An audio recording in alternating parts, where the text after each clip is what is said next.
Hi students, welcome to Ruwa's Learning. Class നയൻത്തിലെ refraction of light എന്ന് പറയുന്ന ചാപ്റ്ററാണ് നമ്മളിവിടെ ഡിസ്കസ് ചെയ്തുകൊണ്ടിരുന്നത്. അതിൻ്റെ അറ്റ്മോസ്ഫിയറിക് റിഫ്രാക്ഷൻ എന്ന് പറയുന്ന ഹെഡിങ് ആണ് ഇന്ന് നമ്മൾ ഈ ക്ലാസ്സിൽ പറയാൻ പോകുന്നത്. Y do stars at A greater distance twinkle?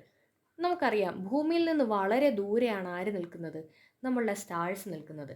ദൂരെ എന്ന് പറയുമ്പോൾ ലക്ഷക്കണക്കിന് ലൈറ്റ് ഇയേഴ്സ് ദൂരെയാണ് നമ്മളുടെ സ്റ്റാർസ് നിൽക്കുന്നത്. ആ സ്റ്റാറിൽ നിന്ന് ഓരോ ലൈറ്റ് റേ ഭൂമിയിലേക്ക് പതിക്കാൻ അതേപോലെ സമയമെടുക്കുന്നു. എന്നാലും നമ്മുടെ സ്റ്റാർസിൽ നിന്ന് ലൈറ്റ് റേ ഭൂമിയിലേക്ക് വരികയാണെന്ന് വിചാരിക്കുക. വരുന്ന സമയത്ത് ഭൂമിക്ക് എന്തുണ്ട്? ഒരുപാട് അറ്റ്മോസ്ഫിയറിക് ലെയേഴ്സ് ഉണ്ട്. കണ്ടോ? അറ്റ്മോസ്ഫിയർ ഉണ്ട്, മെസോസ്ഫിയർ ഉണ്ട്, സ്ട്രാറ്റോസ്ഫിയർ ഉണ്ട്, തെർമോസ്ഫിയർ ഉണ്ട്. അങ്ങനെ ഓരോ അറ്റ്മോസ്ഫിയറിക് ലെയേഴ്സിലും തട്ടിയിട്ട് ശേഷമാണ് എന്ത് ചെയ്യുന്നത്? അങ്ങ് ദൂരെ നിൽക്കുന്ന സ്റ്റാറിൽ നിന്നുള്ള ലൈറ്റ് നമ്മളുടെ കണ്ണിൽ പതിക്കുന്നത്. അപ്പോൾ നോക്കുന്ന സമയം ഈ സ്റ്റാർ ഒരു സ്ട്രെയിറ്റ് ലൈനിൽ നിൽക്കുന്നതായിട്ട് തോന്നും. എങ്കിൽ തെറ്റി. നമ്മുടെ സ്റ്റാർസ് വേറെ ഏതോ ഒരു പൊസിഷനിൽ നിൽക്കുകയാണ് ചെയ്യുന്നത്. ആ അറ്റ്മോസ്ഫിയറിക് ലെയറിലൂടെ തട്ടി വരുന്ന സമയത്ത് നമ്മൾക്ക് എന്തായിട്ട് തോന്നും? ആ സ്റ്റാർ ഒരു സ്ട്രെയിറ്റ് ലൈനിൽ നിൽക്കുന്നതായിട്ട് തോന്നുന്നതാണ്. അപ്പോൾ ഈ കാരണം എന്തുകൊണ്ടാണ് സംഭവിക്കുന്നത്? റിഫ്രാക്ഷൻ എന്ന് പറയുന്ന ഫിനോമിന, നമ്മൾ ഇത്രയും നേരം പഠിച്ചുകൊണ്ടിരുന്ന റിഫ്രാക്ഷൻ എന്ന് പറയുന്ന ഫിനോമിനാണ് ഇവിടെയും ഈ സ്റ്റാറിൻ്റെ തിളക്കത്തിനും കാരണമാകുന്നത്. സ്റ്റാർ എന്ന് പറയുന്നത് അങ്ങ് ദൂരെ നിൽക്കുന്ന ഒരു പോയിൻ്റാണ് ഇല്ലേ? എർത്തിൽ നിന്ന് വളരെ ദൂരെ നിൽക്കുന്ന ഒരു പോയിൻ്റ് ഓഫ് ലൈറ്റാണ് എന്ത്? സ്റ്റാർ എന്ന് പറയുന്നത്. ലൈറ്റ്, സ്റ്റാറിൽ നിന്ന് വരുന്ന ലൈറ്റ് എർത്തിൻ്റെ അറ്റ്മോസ്ഫിയറിലൂടെ തട്ടി വളരെ അധികം റിഫ്രാക്ഷൻ സംഭവിച്ചിട്ടാണ് നമ്മളുടെ കണ്ണുകളിലേക്ക് എത്തുന്നത്. അപ്പോൾ എർത്തിൽ നിന്ന് വരുന്ന സമയത്ത് ഓരോ ലെയേഴ്സിനും, അറ്റ്മോസ്ഫിയറിൻ്റെ ഓരോ ലെയേഴ്സിനും ഓരോ ഒപ്റ്റിക്കൽ ഡെൻസിറ്റിയാണുള്ളത്. കാരണം എന്താ? ഓരോ ലെയേഴ്സിനും ഓരോ പ്രഷറും ഓരോ ടെമ്പറേച്ചറുമാണ്. അപ്പോൾ ഓരോ ലെയേഴ്സിൻ്റെ, ഇപ്പം മെസോസ്ഫിയറിൻ്റെ ഒപ്റ്റിക്കൽ ഡെൻസിറ്റി ആയിരിക്കത്തില്ല സ്ട്രാറ്റോസ്ഫിയറിന്. കാരണം എന്താ? മെസോസ്ഫിയറിൻ്റെയും സ്ട്രാറ്റോസ്ഫിയറിൻ്റെയും പ്രഷറും ടെമ്പറേച്ചറും വ്യത്യാസമാണ്. ഈ അറ്റ്മോസ്ഫിയറിക് ലെയറിലൂടെ ട്രാവൽ ചെയ്യുന്ന സമയത്ത് അവിടെ പല തരത്തിലുള്ള ചേഞ്ചുകൾ ഉണ്ടാകുന്നു.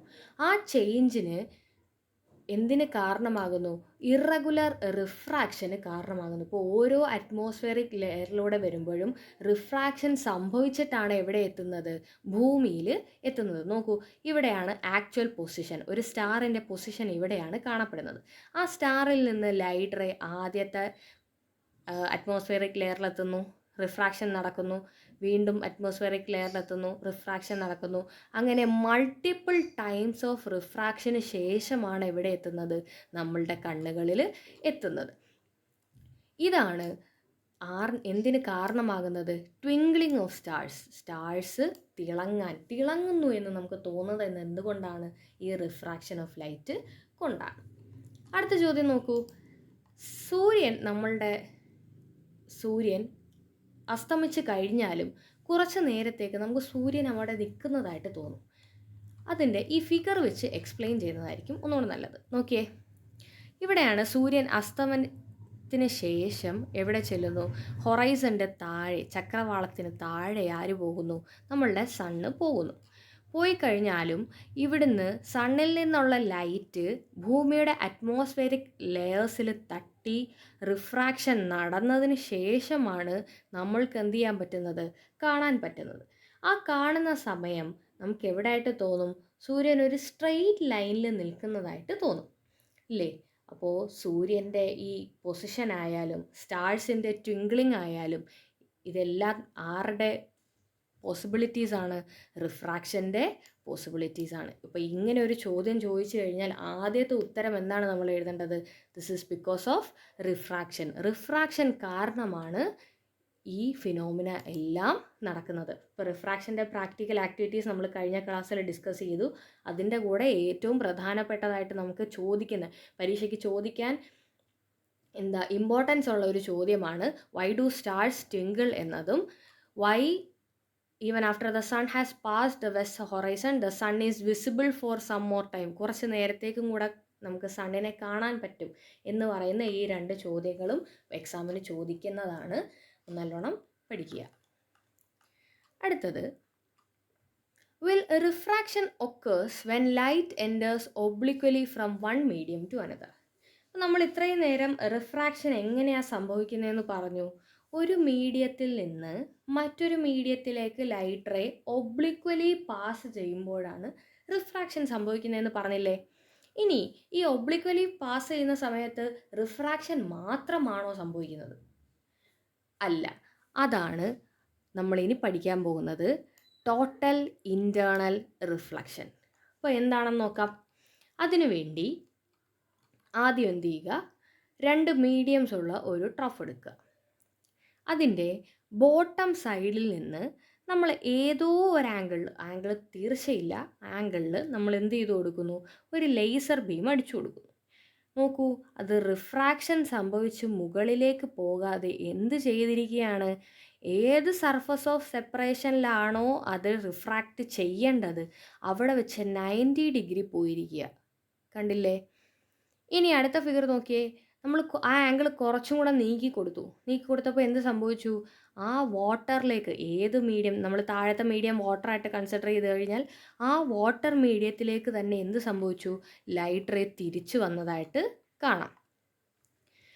ആദ്യത്തെ ചോദ്യം, which are the mediums through which light passes inside the straw? ഏതൊക്കെ മീഡിയത്തിലൂടെ പോകുന്നുള്ളൂ? ഇവിടെ വാട്ടറാണ് മീഡിയം, മുകളിൽ എയർ ആണ് medium.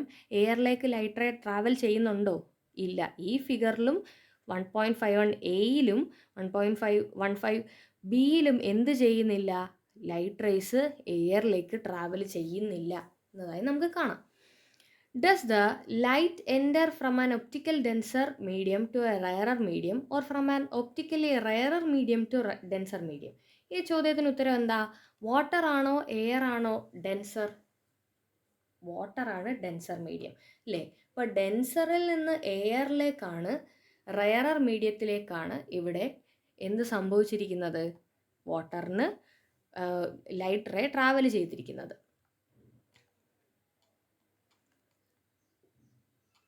Here the light ray enters from optically denser medium to rarer medium. നമ്മൾ സാധാരണ കൊടുക്കുന്ന ഒരു ലൈറ്റ് റേയും നോർമലും തമ്മിലുള്ള ആംഗിളിനെ നമ്മൾ എന്താ വിളിച്ചത്, ആംഗിൾ ഓഫ് ഇൻസിഡൻസ് എന്നാണ് വിളിച്ചത്. പക്ഷേ ഇവിടെ നോക്കിയേ, ഈ ഏതോ ഒരു ആംഗിൾ ഓഫ് ഇൻസിഡൻസിൽ എന്ത് സംഭവിച്ചത്, റിഫ്രാക്റ്റഡ് റേ അല്ലെങ്കിൽ റിഫ്രാക്റ്റഡ് ആംഗിൾ തിരിച്ചു വന്നേത്. അതെന്തുകൊണ്ടാണ്? അത് കണ്ടുപിടിക്കാൻ വേണ്ടി അടുത്ത ഒരു എക്സ്പെരിമെൻറ്റ് നമുക്ക് നോക്കാം. ആദ്യം നിങ്ങൾ എന്ത് ചെയ്യുക, ഒരു ചാർട്ട് പേപ്പറിനകത്തോട്ട് ഒരു സർക്കിൾ, സെമി സർക്കിൾ വരയ്ക്കുക. വരച്ചതിന് ശേഷം അതിൻ്റെ മുകളിലേക്ക് എന്ത് കൊടുക്കുക, ഒരു പ്രൊട്രാക്ടർ വെച്ച് കൊടുക്കുക. എന്നിട്ട് അതിലേക്ക് ഒരു ഗ്ലാസ് പീസ് വെക്കുകയാണെന്ന് വിചാരിക്കുക. ഈ ആംഗിൾ എയിലൂടെ റേ ഓഫ് ലൈറ്റ്, എന്നിട്ട് നമ്മളൊരു ലേസർ ബീം എടുത്ത് ഇവിടെ എന്ത് ചെയ്ത് കൊടുക്കുന്നു, ലൈറ്റ് ഇൻസിഡൻസ് ചെയ്ത് കൊടുക്കുന്നു at an angle of 35 degree. ആദ്യത്തെ ആംഗിൾ എത്രയാണ്? 35 ഡിഗ്രിയാണ്. ലൈറ്റ് റേ നോക്കുമ്പോൾ അതെന്ത് ചെയ്യുന്നു പോകുന്നുണ്ട്, എയറിലേക്ക് ചെല്ലുമ്പോൾ റിഫ്രാക്റ്റ് ചെയ്ത് റിഫ്രാക്റ്റഡ് ആംഗിൾ 60 ഡിഗ്രിയായി മാറുന്നുണ്ട്. അപ്പോൾ ഇൻസിഡൻറ്റ് ആംഗിൾ 35 ഡിഗ്രിയും ഇവിടെ റിഫ്രാക്ഷൻ സംഭവിച്ച് 60 ഡിഗ്രി ആയിട്ടും മാറുന്നുണ്ട് അല്ലേ. രണ്ടാമത്തെ ഫിഗറിലേക്ക് വരൂ. ഇവിടെ ആംഗിൾ എത്ര, ഇൻസിഡൻറ്റ് ആംഗിൾ എത്ര കൊടുത്തത്, 42 ഡിഗ്രിയാണ് കൊടുത്തത്. 42 ഡിഗ്രി ആയപ്പോൾ എന്ത് സംഭവിച്ചു, ഇത് റിഫ്രാക്ഷൻ സംഭവിച്ചില്ല.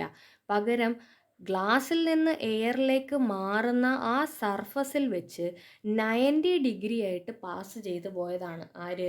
റിഫ്രാക്റ്റഡ് റേ എത്ര ഡിഗ്രി ആയിട്ട് പാസ് ചെയ്തു പോയി? 90 ഡിഗ്രി ആയിട്ട് പാസ് ചെയ്തു പോയി. മൂന്നാമത്തെ ഫിഗർ നോക്കി. ഈ 42-നേക്കാൾ 42-നേക്കാൾ ജസ്റ്റ് 1 ഡിഗ്രി കൂട്ടിയാണ് ഇവിടെ പാസ് ചെയ്യിപ്പിച്ചത്. അപ്പോൾ എന്ത് സംഭവിച്ചു, ആ ഇൻസിഡൻറ്റ് റേ ടോട്ടലി എവിടോട്ട് റിഫ്ലക്റ്റ് ചെയ്തു പോയി, അകത്തേക്ക് തന്നെ, ആ ഗ്ലാസ്സിനകത്തോട്ട് തന്നെ റിഫ്ലക്റ്റ് ചെയ്തു പോയതായിട്ട് കാണാം. ഇവിടെ എന്ത് സംഭവിച്ചിട്ടില്ല, റിഫ്രാക്ഷൻ സംഭവിച്ചിട്ടില്ല. ഒരു മീഡിയത്തിൽ നിന്ന് മറ്റൊരു മീഡിയത്തിലോട്ട് പോകുമ്പോൾ മാത്രമേ എന്ത് സംഭവിക്കുകയുള്ളൂ, റിഫ്രാക്ഷൻ സംഭവിക്കുകയുള്ളൂ. ആ മീഡിയത്തിൽ തന്നെ തിരിച്ച് തട്ടി വന്നാൽ നമ്മൾ അതിനെ എന്തെന്ന് വിളിക്കും, റിഫ്ലക്ഷൻ എന്നാണ് വിളിക്കുന്നത്. അപ്പോൾ ഈ 3 ഫിഗറും നമുക്കൊന്ന് എക്സ്പ്ലെയിൻ ചെയ്യാം ഈ ക്വസ്റ്റ്യനിലൂടെ. From which medium to which does the light of ray enter? ഏത് മീഡിയത്തിൽ നിന്ന് ഏത് മീഡിയത്തിലേക്കാണ് പോയത്? ഒപ്റ്റിക്കലി ഡെൻസർ മീഡിയത്തിൽ നിന്ന് റെയറർ മീഡിയത്തിലേക്കാണ് ഈ ലൈറ്റ് റേ എല്ലാം ട്രാവൽ ചെയ്തിരിക്കുന്നത്. What is the change in the angle of refraction when the angle of incidence increases? നമ്മൾ ഈ ആംഗിൾ ഓഫ് ഇൻസിഡൻസ് 35 നിന്ന് 42 ആക്കി, 42 നിന്ന് 43 ആക്കി. അപ്പോൾ എന്ത് സംഭവിച്ചു എന്ന് നോക്കാം. ഈ 35 തന്നെ പോയപ്പോൾ അവിടെ റിഫ്രാക്ഷൻ സംഭവിച്ചു. എന്നാൽ 42 43 ഇവിടെ റിഫ്രാക്ഷൻ സംഭവിച്ചിട്ടുണ്ടോ? ഇല്ല. അപ്പോൾ ആംഗിൾ ഓഫ് ഇൻസിഡൻസ് കൂടുന്നതിനനുസരിച്ച് റിഫ്രാക്ഷൻ്റെ ഫിനോമിന ഇല്ലാതായിക്കൊണ്ടിരിക്കുന്നു. What is the angle of incidence when the angle of refraction is 90 degree? 90 degree ആയപ്പോഴുള്ള ആംഗിൾ ഓഫ് ഇൻസിഡൻസ് എത്ര? 42 ഡിഗ്രിയാണ് കൊടുത്തിരിക്കുന്നത്. ആംഗിൾ ഓഫ് ഇൻസിഡൻസ് എത്രയാണ് വരുന്നത്? 42 ഡിഗ്രിയാണ് വരുന്നത്. What peculiarity do you notice when the light is incident at an angle greater than the angle of incidence? അപ്പോൾ നമ്മൾ ഈ 42 ഡിഗ്രിയേക്കാൾ കൂടുതലായിട്ട് ആംഗിൾ ഓഫ് ഇൻസിഡൻസ് കൊടുത്തു കഴിഞ്ഞപ്പോൾ എന്ത് പ്രത്യേകതയാണ്, എന്ത് മാറ്റമാണ് സംഭവിച്ചത്? എന്ത് സംഭവിച്ചു? റിഫ്രാക്റ്റ് ചെയ്യുന്നതിന് പകരം ആ ഗ്ലാസ്സിലോട്ട് തന്നെ റിഫ്ലക്റ്റ് ചെയ്ത് വരികയാണ് ചെയ്തത്, ഇല്ലേ? അപ്പോൾ ആംഗിൾ ഓഫ് ഇൻസിഡൻസ് കൂടുന്നതിനനുസരിച്ച് റിഫ്രാക്ഷന് പകരം ഇവിടെ 90 ഡിഗ്രി റിഫ്രാക്റ്റ് ചെയ്തു. ഒരു ചരിവ് വന്നിട്ട് റിഫ്രാക്റ്റ് ചെയ്യുകയാണ് വേണ്ടത്. പക്ഷേ ഒരു ഡീവിയേഷൻ മാത്രമാണ് സംഭവിക്കേണ്ടത്. പക്ഷേ എന്ത് വന്നു? ഈ ഇൻസിഡൻറ്റ് റേ കൂട്ടിക്കൊടുക്കുന്നതിനനുസരിച്ച് ഇവിടെ എന്ത് സംഭവിച്ചു? 90 ഡിഗ്രി റിഫ്രാക്ഷൻ സംഭവിച്ചു. ഇനി ആ 42 ഡിഗ്രിയേക്കാൾ കൂടുതൽ നമ്മൾ വീണ്ടും ആംഗിൾ ഇൻക്രീസ് ചെയ്തപ്പോൾ എന്ത് സംഭവിച്ചു?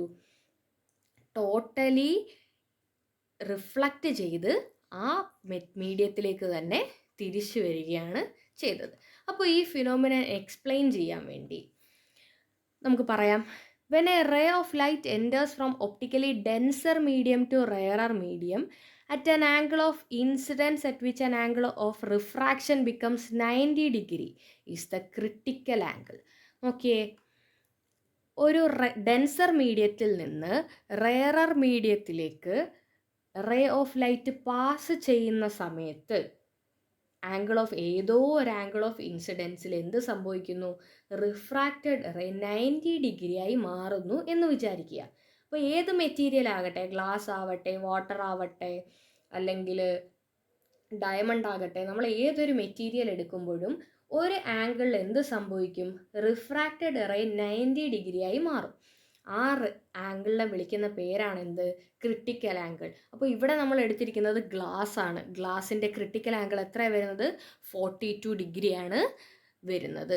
ഇനി ഈ ലൈറ്റ് റേ ക്രിട്ടിക്കൽ ആംഗിളിനേക്കാൾ കൂടുതലാണെന്നുണ്ടെങ്കിൽ എന്ത് സംഭവിക്കും? The ray is reflected back completely to the same medium. എവിടോട്ട് പോകും? ആ മീഡിയത്തിലോട്ട് തന്നെ തിരിച്ചു പോകുന്നതാണ്. നോക്കിയേ, ഈ ഇവിടെ നമ്മൾ ക്രിട്ടിക്കൽ ആംഗിൾ, ഗ്ലാസിൻ്റെ ക്രിട്ടിക്കൽ ആംഗിൾ എന്ന് പറയുന്നത് 42 ഡിഗ്രിയാണ് നമ്മൾ പറഞ്ഞത്. ആ 42 ഡിഗ്രിയേക്കാൾ കൂടുതൽ ഒരു 43 ഡിഗ്രി നമ്മൾ എടുക്കുകയാണെന്ന് വിചാരിക്കുക. അപ്പോൾ ഇൻസിഡൻറ്റ് ആംഗിൾ എത്രയാണ്? 43 ആണെന്നുണ്ടെങ്കിൽ എന്ത് സംഭവിക്കും? ആ മീഡിയത്തിലേക്ക് തന്നെ തിരിച്ച് റിഫ്ലക്റ്റ് ചെയ്ത് വരും. എന്ത് സംഭവിക്കും? ആ മീഡിയത്തിലോട്ട് തന്നെ തിരിച്ച് റിഫ്ലക്റ്റ് ചെയ്തു വരും. ആ ഫിനോമിനനെ വിളിക്കുന്ന പേരാണ് ടോട്ടൽ ഇൻറ്റേർണൽ റിഫ്ലക്ഷൻ. എന്താ വിളിക്കുന്നത്? Total internal reflection. അപ്പോൾ നമ്മൾ ക്രിട്ടിക്കൽ ആംഗിൾ പറഞ്ഞു, ടോട്ടൽ ഇൻറ്റേർണൽ റിഫ്ലക്ഷൻ പറഞ്ഞു, റിഫ്രാക്ഷൻ പറഞ്ഞു. ഇത് മൂന്നും നിങ്ങൾക്ക് മനസ്സിലായെന്ന് വിശ്വസിക്കുന്നു. എങ്കിൽ അടുത്ത ഫിഗർ നോക്കൂ. The path of light through different medium is given. Analyse the figures and answers and following the questions. Which of the above figure represents total internal reflection? അപ്പോൾ ടോട്ടൽ ഇൻറ്റേർണൽ റിഫ്ലക്ഷൻ എന്താണ് നമ്മൾ പറഞ്ഞു? ഒരു incident angle കൊടുക്കുമ്പോൾ ആ മീഡിയത്തിലേക്ക് തന്നെ reflect ചെയ്ത് വരുന്നതിനെയാണ് എന്തെന്ന് പറയുന്നത്? ടോട്ടൽ ഇൻറ്റേർണൽ റിഫ്ലക്ഷൻ എന്ന് പറയുന്നത്. ഏതൊക്കെ മീഡിയത്തിലൂടെയാണ് ടോട്ടൽ ഇൻറ്റേർണൽ റിഫ്ലക്ഷൻ നടക്കുന്നത്? ഫിഗർ എയിലും ഫിഗർ ഇയിലുമാണ് എന്ത് സംഭവിക്കുന്നത്? ഇവിടെ ടോട്ടൽ ഇൻറ്റേർണൽ റിഫ്ലക്ഷൻ നടക്കുന്നത്, ഇല്ലേ? What is the critical angle of glass in this case? ഇവിടെ ഗ്ലാസും എയറുമായിട്ടുള്ള ഫിഗർ കണ്ടോ? ഫിഗർ ഡി ആണ്. അപ്പോൾ ഇവിടെ ഗ്ലാസിൻ്റെ ക്രിട്ടിക്കൽ ആംഗിൾ എത്രയാണെന്നാണ് ചോദിച്ചിരിക്കുന്നത്. എത്ര ഇവിടെ കൊടുത്തിരിക്കുന്നത്? 42 ഡിഗ്രിയാണ് എന്ത് വരുന്നത്? ഗ്ലാസിൻ്റെ ക്രിട്ടിക്കൽ ആംഗിൾ വരുന്നത്. അടുത്ത ചോദ്യം, will the total internal reflection occur for a ray of light entering from water to air at an angle of 50 degree? Why? What is the critical angle of water air pair? അപ്പോൾ water നോക്ക്, വാട്ടറിൻ്റെ critical angle എത്ര കൊടുത്തിരിക്കുന്നത്? 48.6 ആണ് കൊടുത്തിരിക്കുന്നത് അല്ലേ? അപ്പോൾ ഈ 48.6 കൂടുതലല്ലേ ആരെന്ന് പറയുന്നത്? 50 ഡിഗ്രി എന്ന് പറയുന്നത്. അപ്പോൾ 50 ഡിഗ്രിക്ക് ഒരു ഇൻസിഡൻറ്റ് റേ കൊടുത്തു കഴിഞ്ഞാൽ എന്ത് സംഭവിക്കും? അവിടെ ടോട്ടൽ ഇൻറ്റേർണൽ റിഫ്ലക്ഷൻ നടക്കും.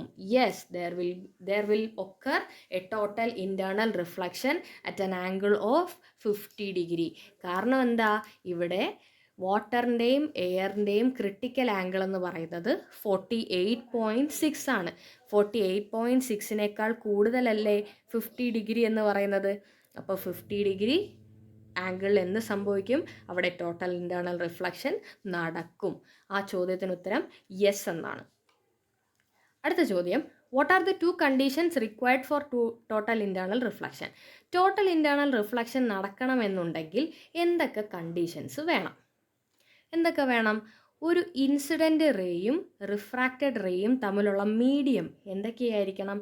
From denser medium to rarer medium ആയിരിക്കണം. അവരുടെ റേ പാത്ത് റേ ട്രാവൽ ചെയ്യുന്നത് ഡെൻസർ മീഡിയത്തിൽ നിന്ന് റെയറർ മീഡിയത്തിലേക്കായിരിക്കണം. അതേപോലെ തന്നെ ടോട്ടൽ ഇൻറ്റേർണൽ റിഫ്ലക്ഷൻ നടക്കണമെന്നുണ്ടെങ്കിൽ നമ്മൾ എടുത്തിരിക്കുന്ന ഡെൻസർ മീഡിയത്തിൻ്റെ ക്രിട്ടിക്കൽ ആംഗിളിനേക്കാൾ കൂടുതൽ എന്ത് കൊടുക്കണം? നമ്മൾ ഇൻസിഡൻറ്റ് റേ പാസ് ചെയ്ത് കൊടുക്കണം. അപ്പോഴാണ് അവിടെ സംഭവിക്കുന്നത്?